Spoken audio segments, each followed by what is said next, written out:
Senhor Presidente, senhoras e senhores deputados, depois da aprovação do chamado pacote florestal e dos incêndios da primavera, mais pessoas morreram, essa a consequência mais dramática, e arderam vastíssimas áreas florestais. Registaram-se avultados prejuízos em habitações, indústrias e explorações agrícolas, com um profundo impacto negativo na vida daqueles territórios.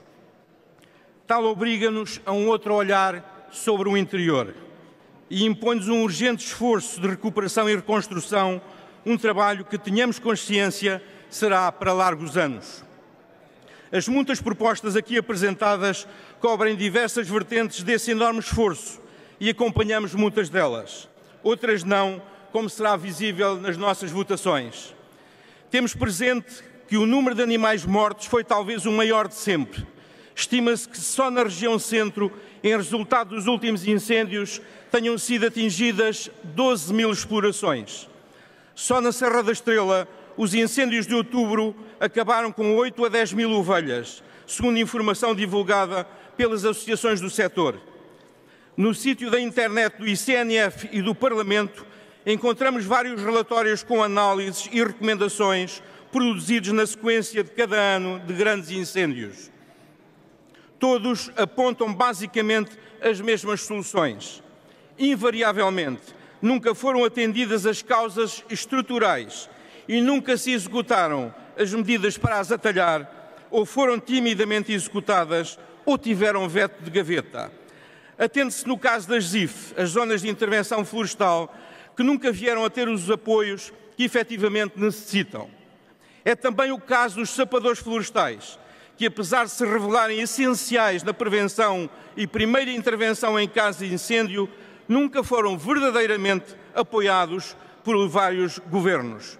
No ano em curso, as entidades de gestoras das equipas de sapadores florestais apontam prejuízos na ordem dos 18 mil euros por equipa e algumas ameaçam mesmo entregá-las ao Estado, caso não seja revisto o sistema de financiamento. O Grupo Parlamentar do Bloco de Esquerda tem desenvolvido todos os esforços no sentido de conferir centralidade às questões atinentes à proteção civil, tamanha a sua relevância para garantir a segurança das populações. Para bem servir o país, as ações e propostas hoje aqui presentes deverão necessariamente ter adesão à realidade. A propósito, falemos aqui da medida instituída pelo Governo para a atribuição de apoios para cobrir prejuízos entre os 1.054 e os 5.000 euros através de um processo simplificado. Este processo materializou-se pela abertura das candidaturas no sábado, dia 18, com um prazo limite até amanhã e que obriga à inscrição dos agricultores afetados num site da internet das DRAPs. Hoje é notícia que cerca de 16 mil agricultores já se terão inscrito e que para já mobilizarão cerca de 46 milhões de euros. Portanto, tinha razão o Bloco de Esquerda quando reclamou estes apoios simplificados. Ainda assim, continuarão de fora inúmeras pequenas explorações de pessoas já idosas a viverem muito isoladas, obrigadas a inscrever-se num site da internet num prazo de apenas 9 dias úteis. As autarquias e o Ministério terão de fazer esse levantamento proativamente e inscrever essas pessoas. Provavelmente precisarão de mais tempo, que terá de ser dado. Faltou a adesão à realidade, como em muitas das propostas aqui discutidas. Senhoras e senhores deputados, os trágicos acontecimentos deste verão não podem deixar que tudo continue na mesma. É necessário que se reúnam e integrem todos os relatórios, estudos, legislação e outros documentos, de forma a promover a sua articulação e verificar a sua adequação face aos novos elementos produzidos. Não se pode incentivar projetos de reflorestação, nomeado ao abrigo do PDR, sem antes serem integrados em planos regionais de ordenamento florestal, devidamente enquadrados ao nível do município, nos respectivos planos diretores municipais e, muito importante, tendo em conta a nova figura das unidades de gestão florestal, a forma de organização do minifúndio fundamental para o ordenamento sustentável do território e da floresta. Senhoras e senhores deputados, não há reforma florestal ou nova política florestal sem unidade de gestão florestal, e há aqui quem erradamente insista nessa omissão. É preciso criar, com a máxima urgência, um serviço público de extensão agroflorestal para apoiar a organização dos produtores e a reconstrução das explorações agrícolas e florestais. Nas medidas agroambientais, os produtores não podem ser penalizados por não cumprirem os compromissos, como resultado das perdas de efetivos resultantes dos grandes incêndios.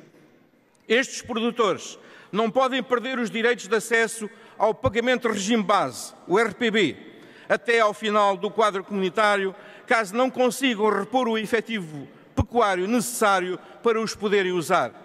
Seria uma injusta e dupla penalização, na catástrofe primeiro e na retirada de apoios, agora, quando são mais necessários. Aliás, deve proceder-se a uma majoração dos apoios unitários às raças autóctones, durante o período necessário à recuperação dos efetivos das explorações afetadas, e isso vai demorar anos. Defendemos a adoção de apoios específicos ao repovoamento com raças autóctones, nomeadamente a churra-mondegueira, a bordaleira Serra da Estrela e a cabra serrana, através de alterações ao PDR 2020, para que este passe a financiar a compra de animais reprodutores e passe a garantir financiamento imediato para centros de recria para essas raças tão importantes para o nosso país. E devem ser alteradas as disposições aplicáveis às explorações pecuárias em regime extensivo, nomeadamente reformulando o regime de exercício da atividade pecuária, atualmente só adaptado à pecuária intensiva. Senhoras e senhores deputados, a catástrofe dos incêndios e o consequente colapso de largas regiões do interior foi dramático para comunidades inteiras, mas o apoio do Estado deve dirigir-se prioritariamente para os mais fracos entre os mais fracos, por imperativo de justiça e como sinal de um compromisso de que o país não os deixará para trás, nem agora, nem nunca. É o que defende o Bloco de Esquerda. Muito obrigado.